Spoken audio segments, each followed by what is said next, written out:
Friends, எல்லாரும் எப்படி இருக்கீங்க? Welcome to Jeena cooks channel. நீங்கள் சுவையான ஒரு குருமா ரெசிபி தாங்க பார்க்க போகிறீங்க. நம்ம இட்லி, தோசை, சப்பாத்தி, பூரி எல்லாத்துக்கும் சூப்பரான சைட் டிஷ்ஷாக இருக்கும். இது வந்து ஊற்றி ஊற்றி சாப்பிட்டா எவ்வளோ இட்லி உள்ளக்க சுட சுட போகுதுன்னு கூட தெரியாது. அவ்வளோ அட்டகாசமான சுவையில் இருக்கும். எப்படி செய்யலாம்னு சொல்லிட்டு பார்க்கலாம் வாங்க இந்த சுவையான குருமா ரெசிபியை. இதுக்கு வந்து ஃபஸ்ட்டு வந்து நான் இன்றைக்கி ஒரு கடாய் எடுத்துக்கிட்டேன். அந்த கடாயில் வந்து ஒரு 2 ஸ்பூன் வந்து எண்ணெய் சேர்த்துக்கலாம், டீஸ்பூன். அதோட எண்ணெயை சேர்த்துட்ட பின்னாடி சாம்பார் வெங்காயம் இருந்துச்சுன்னா இந்த டிஷ்ஷுக்கு சூப்பராக இருக்குங்க. அப்படி சாம்பார் வெங்காயம் வீட்டில் இல்லைன்னா ஒரு நார்மல் சைஸ் ஒரு வெங்காயம் சேர்த்துக்கோங்க. நான் இன்றைக்கி சாம்பார் வெங்காயம் ஒரு கப்பு சேர்த்துக்கிட்டேன். கிட்டத்தட்ட ஒரு 20லேருந்து 25 சாம்பார் வெங்காயம் சேர்த்தாச்சு. அதோட ஒரு 4 பல்கர் பூண்டியும் சேர்த்துட்டு ஒரு சின்ன சைஸ் இஞ்சியும் சேர்த்துக்கலாம். அதோட பச்சை மிளகா வந்து ஒரு 3 பச்சை மிளகா சேர்த்துக்கிட்டேன். உங்கள் காரத்துக்கு ஏற்றாப்புல பச்சை மிளகா சேர்த்துக்கோங்க. அதோட 3 பச்சை மிளகாய் சேர்த்துட்டு இதெல்லாம் நல்லா வதக்கிக்கலாம். கொஞ்சம் நல்லா வந்து வெங்காயத்தோட கலர் சேஞ்ச் ஆகிட்ட பின்னாடி ஒரு 1/2 கப்பு தேங்காய் துருவலையும் சேர்த்துக்கோங்க. தேங்காய் துருவலையும் சேர்த்துட்டு ரொம்ப நேரம் வந்து வதக்க தேவையில்லை. தேங்காய் துருவல் சேர்த்தவொன்னா கொஞ்சம் நேரத்துலேயே அதோட முந்திரி பருப்பு ஒரு 8லேருந்து 10 முந்திரி பருப்பையும் போட்டுட்டு ஒரு 2 நிமிஷத்துக்கு வதக்கினா போதும். இது நல்லா வதங்கிட்ட பின்னாடி இதை நல்லா ஆற வச்சிடணும். ஆற வச்சுட்டு இதை அரைச்சிடலாம். இப்போ மிக்ஸி ஜாரில் சேர்த்துக்கிட்டு சின்ன ஜாரில் சேர்த்துட்டு இதை வந்து கொஞ்சம் தண்ணி ஊற்றி நல்லா மையாட்டுக்கும் அரைச்சிடலாம். எவ்வளோக்கு முடியுதோ அவ்வளோ பேஸ்ட்டாக அரைச்சிக்கோங்க. இது மாதிரி நல்லா நைஸாக பேஸ்ட் மாதிரி அரைச்சிட்டு ஓரமாக எடுத்து வச்சிடலாம். அதோட வந்து ஒரு ஃப்ரைங் பேன் எடுத்துக்கலாம். அது ஃப்ரைங் பேனில் வந்து ஒரு 4 ஸ்பூன் எண்ணெய் சேர்த்துக்கலாம்.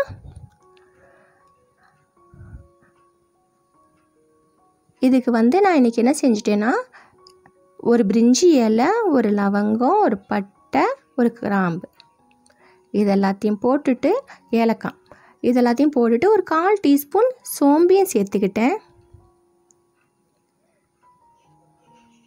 இப்போ இதெல்லாத்தையும் கொஞ்சம் நல்லா பொரியட்டும்.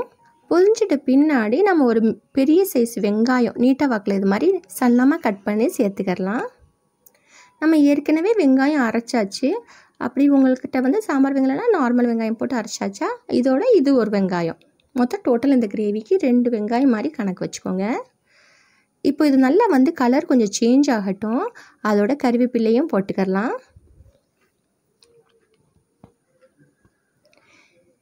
இப்போ வெங்காயத்தோட கலர் நம்மளுக்கு லைட்டாக வந்து கோல்டன் ப்ரௌன் கலர் ஆகிற வரைக்கும் நல்லா வதக்கி விட்டுக்கலாங்க. அப்போ தான் இந்த கிரேவி ரொம்ப டேஸ்டியாக இருக்கும். பார்க்கவும் நல்லாயிருக்கும், சாப்பிடவும் நல்லாயிருக்கும்.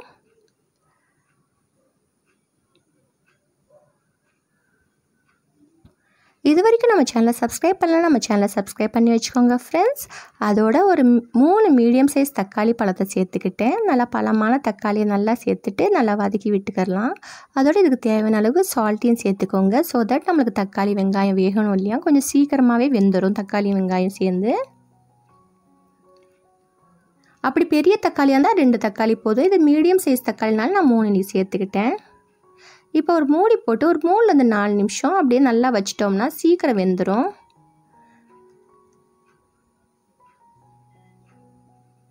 நம்மளுக்கு தக்காளி நல்லா குலைவாக வேகணுங்க. இது மாதிரி நல்லா கலந்து விட்டுக்கலாம்.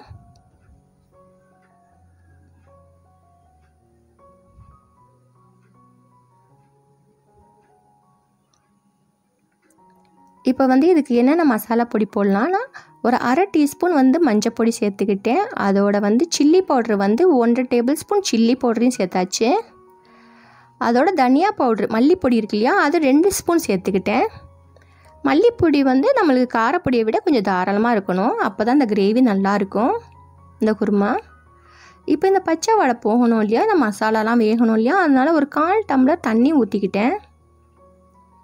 தண்ணி ஊற்றிட்டு இதெல்லாம் நல்லா மிக்ஸ் பண்ணி விட்டுக்கலாம். ஒரு 2 நிமிஷத்துக்கு இப்படி மாதிரி நல்லா வந்து சேர்த்தாப்பில் வதக்கி வச்சுக்கோங்க.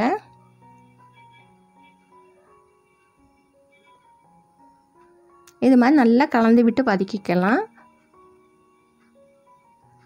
இப்போ நம்ம அரைச்சி வச்சுருந்தோம் இல்லையா, இந்த சாம்பார் வெங்காயம், பச்சை மிளகா, தேங்காய் அந்த பேஸ்ட்டையும் இதோட சேர்த்துட்டு அதோட மிக்ஸி ஜாரை கொஞ்சம் தண்ணி ஊற்றி நல்லா வந்து அலசிட்டு இதோட சேர்த்துக்கோங்க.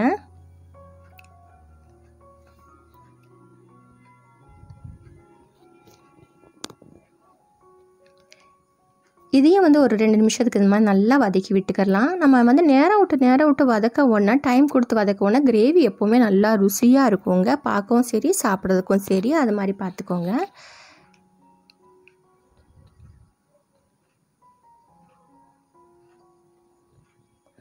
இப்போது நம்மளுக்கு வந்து இது நல்லா வதங்கிட்ட பின்னாடி நம்ம தண்ணி வந்து நான் மொத்தம் 2.5 டம்ளர் தண்ணி சேர்த்துக்கிட்டேன். டீ குடிக்கிற டம்ளரு 2.5 டம்ளரு. அதோட உப்பு கொஞ்சம் டெஸ்ட் பண்ணி பார்த்ததில் உப்பு கொஞ்சம் குறைவாக இருந்துச்சு. ஸோ உப்பையும் போட்டுட்டு ஒரு மூடி போட்டுட்டு ஒரு 10 நிமிஷத்துக்கு மிதமான சூட்டில் வந்து நல்லா கொதிக்க விட்டுருவோம். இந்த கிரேவியை நல்லா வேகட்டும். ஒரு 10 நிமிஷம் கழிச்சிட்டு பாருங்கள், அவ்வளோ ருசியான சூப்பரான நம்மளுக்கு வந்து கிரேவி ரெடி ஆயிடுச்சு.